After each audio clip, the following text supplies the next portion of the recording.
तो इससे पहले वाले पार्ट में हमने देखा था कि वेजिटा को भी एक काले कलर के डिब्बे के अंदर अपने ग्लव्स मिलते हैं और उस चीज को देखकर वेजिटा बहुत ज्यादा खुश हो जाता है और उन ग्लव्स को पहन लेता है और वो सीधे ही गोकू के पास चले जाता है ताकि वो गोकू को वो ग्लव्स दिखा पाए। और उसके बाद वो ऐसा ही करता है और वो गोकू के पास जाके गोकू से फाइट करने को कहता है। और हमें किसी दूसरे ही मल्टीवर्स में कुछ डार्क प्लेस दिखाई जाती है जहाँ पर कोई बीइंग आपस में बात कर रहे होते हैं। और अब उसके आगे जिसके बाद हमारा सीन शिफ्ट आता है और हमें गोकू और वेजिटा को दिखाया जाता है। और फिर गोकू कहता है कि वेजिटा तुम्हें ये ग्लव्स कहाँ से मिले। और इस चीज को सुन के वेजिटा कहता है कि कैकरॉट जहाँ से तुम्हें अपने रिस्ट बैंड मिले वैसे ही मेरे को मेरे ग्लव्स भी मिले। और फिर गोकू कहता है कि हाँ वेजिटा ये तो मेरे को भी पता है कि तुम्हें ये ब्लैक कलर के डिब्बे में मिले हैं, लेकिन तुम्हें ये किस जगह पर मिले। और फिर वेजिटा बताता है कि उसे ये कैप्सूल कॉर्प में मिले। और इसको सुन के गोकू कहता है कि अच्छा वेजिटा ये बात है। और फिर वेजिटा कहता है कि चलो कैकरॉट क्यों ना हम दोनों फाइट करके ये पता लगाएं कि आखिर इन ग्लव्स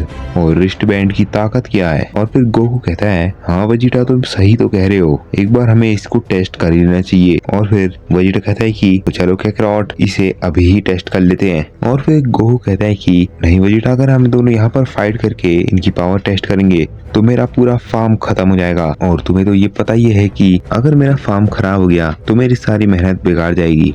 तो इसलिए हम हाइपरबोलिक टाइम चेम्बर में जाते हैं, हम वहीं पर लड़ेंगे और इन चीजों की पावर भी चेक कर लेंगे। तो वेजिटा कहता है कि चलो ठीक है कैकरॉट जल्दी से चलते हैं। और हम देखते हैं गोकू और वेजिटा कुछ देर बाद ही हाइपरबोलिक टाइम चेम्बर के अंदर आ जाते हैं। और हम दूसरी साइड देखते हैं जेनो और ग्रैंड प्रीस्ट को, जो कि जेनो पैलेस में ही होते हैं।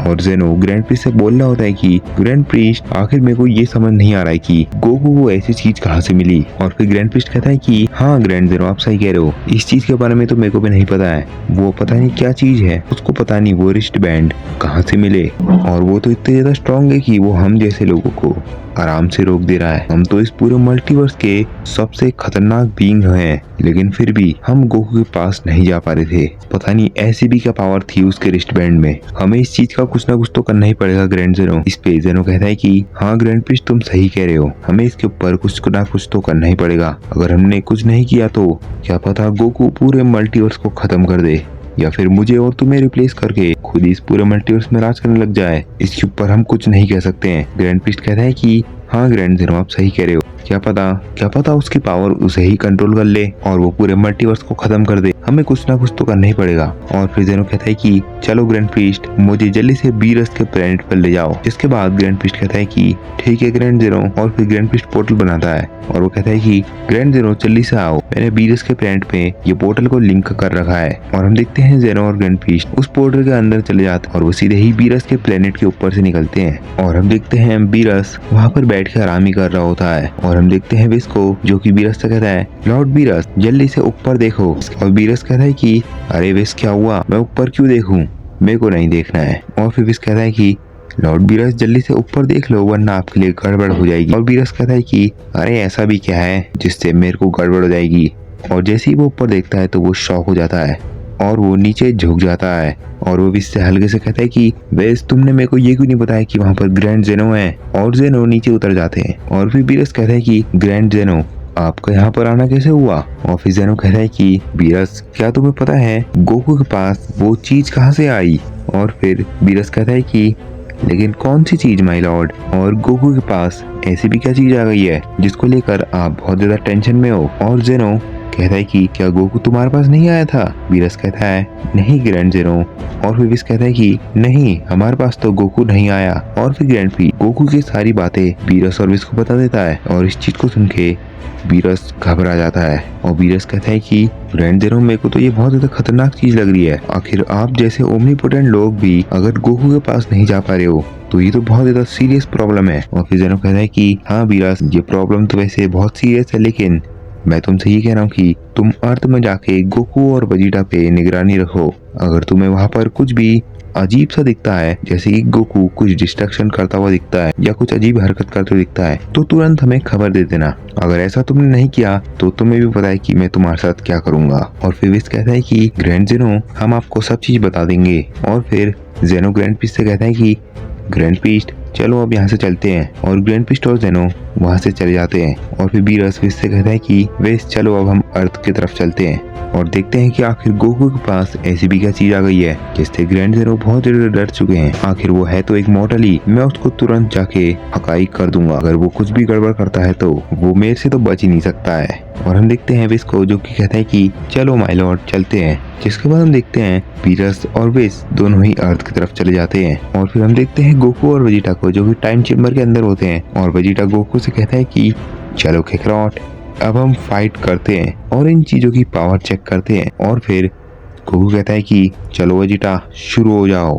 और फिर वेजिटा गोकू ऊपर हमला करने चले जाता है और गोकू भी वेजिटा के ऊपर हमला करने चले जाता है। लेकिन हम देखते हैं वो दोनों ही एक दूसरे को पंच नहीं मार पा रहे होते हैं और वो दोनों ही एक दूसरे को टच भी नहीं कर पा रहे होते हैं, क्योंकि उन चीजों की पावर की वजह से वो एक दूसरे को टच नहीं कर पा रहे होते हैं। या फिर कह लो कि वो एक पावर की शील्ड बन जा रही थी जिससे वो दोनों एक दूसरे को टच नहीं कर पा रहे होते हैं। और वो कुछ देर तक ऐसे ही एक दूसरे को पंचेस मारने की बहुत ट्राई कर रहे होते हैं, लेकिन बार बार वो इसी शील्ड की वजह से वो एक दूसरे को पंच नहीं मार पा रहे होते हैं। और फिर हम देखते हैं एकदम से ही गोकू और वेजिटा के पंच आपस में क्लैश कर जाते हैं। और जैसे ही उन दोनों के पंच आपस में क्लैश करते हैं कुछ भी नहीं होता है। और ऐसे ही गोकू कहता है कि वेजिटा अभी तक कुछ क्यों नहीं हुआ, क्या इन ग्लव्स में बिल्कुल भी पावर नहीं है? वेजिटा कहता है काकारोट, मेरे को भी कुछ नहीं लगा, मेरे को लगा था कि कुछ बड़ा ही धमाका होगा, लेकिन अभी तक तो कुछ नहीं हुआ। और वो दोनों ऐसी ही बात कर रहे थे, लेकिन उसी की थोड़ी देर बाद वो टाइम चेम्बर वहाँ से गायब हो जाता है। और इस चीज को देखकर गोकू कहता है क्या ये क्या हुआ, यहाँ तो टाइम चेम्बर था लेकिन कहाँ गया वो? वेजिटा कहता है कि वही तो काकारोट, आखिर वो टाइम चेम्बर गया कहाँ पर? और गोकू और वेजिटा थोड़ा बाहर निकल के देखते हैं तो वो देखते हैं कि पूरे टाइम चेम्बर के बहुत ही छोटा चूरा बन चुका था, बिल्कुल नमक के दाने के बराबर। इतने छोटे टुकड़े हो गए थे उस टाइम चेम्बर के। और इस चीज को देखकर वेजिटा हंसते हुए कहता है काकारोट, मेरे को तो लगता है कि हमारे उस पंच की वजह से इतनी खतरनाक रेडिएशन निकली जिस वजह से ये टाइम चेम्बर उसको सह नहीं पाया और ये बिल्कुल नमक के दाने जितने बराबर बिखर गया और उसके टुकड़े टुकड़े हो गए।